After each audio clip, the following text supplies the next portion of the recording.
خیرکم احسن عملا کہ اللہ نے موت اور حیات کو آزمائش کے لیے رکھا ہے. تو اے اللہ کے رسول آپ یہ بتا دیں کہ سب سے بہتر انسان کون ہے؟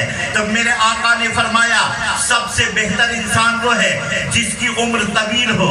توجہ چاہوں گا، جس کی عمر طویل ہو اور عمل اچھے ہو. جس کی عمر طویل ہو اور عمل اچھے ہوں. تو صحابی نے سوچا کہ بہتر انسان کے بارے میں جب یہ پیغام مل گیا تو پوچھا اے اللہ کے رسول اسی معاشرے میں بدتر انسان کون ہے؟ تو میرے آقا نے فرمایا سب سے بدتر انسان وہ ہے کہ جس کی عمر طویل ہو اور عمل اچھے نہ ہو. سب سے بدتر ہے. تو پتا چلا کہ اللہ کی خلق الموت والحیات، اللہ نے موت اور حیات کو آزمائش کے لیے پیدا کیا ہے تاکہ موت کے ذریعہ تم اپنی دنیا سنوار لو اور حیات کے ذریعہ تم اپنی آخرت سنبھال دو. اور ہمیں آزمائش میں ڈالا. تو اے باری تعالیٰ، اے مالک بحر بر، ہم اسے آزمائش میں جو تو نے موت اور حیات کو دیا ہے تو ہم اس میں آزمائش میں کیسے پورا اتریں؟ تو کہا کہ میرے حبیب کے فرمان کو سنو.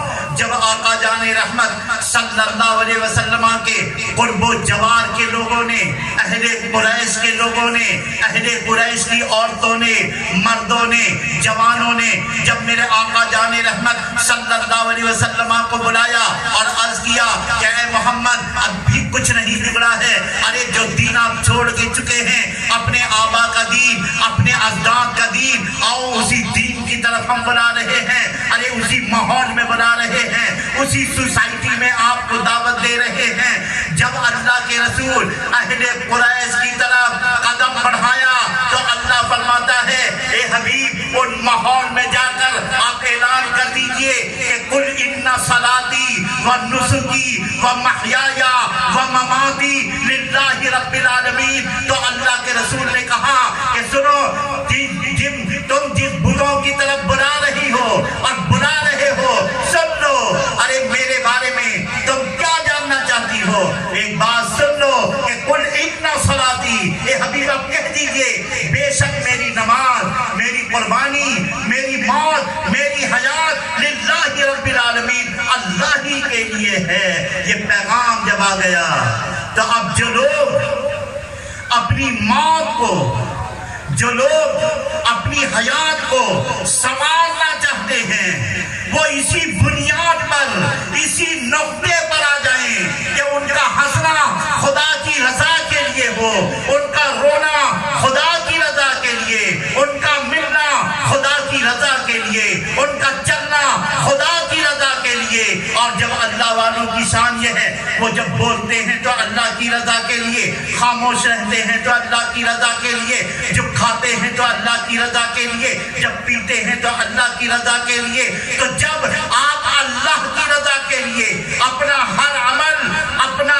مشن بنا لیں گے کہ اللہ کی رضا کے لیے، تو تمہاری موت بھی درست ہو جائے گی، تمہاری آخرت بھی درست ہو جائے گی، تمہاری دنیا بھی سنور جائے گی، تمہارا عقبہ بھی سنور جائے گا، تمہاری دنیا بھی سنور جائے گی، تمہارا عقبہ بھی سنور جائے گا. الذی خلق الموت والحیات. آپ دیکھیں کہ نبی کریم صلی اللہ علیہ وسلم ارشاد فرماتے ہیں کہ اے لوگوں موت کو یاد کرو، قبروں کی زیارت کیا کرو، موت کو یاد کیا کرو، موت کو یاد کیا کرو.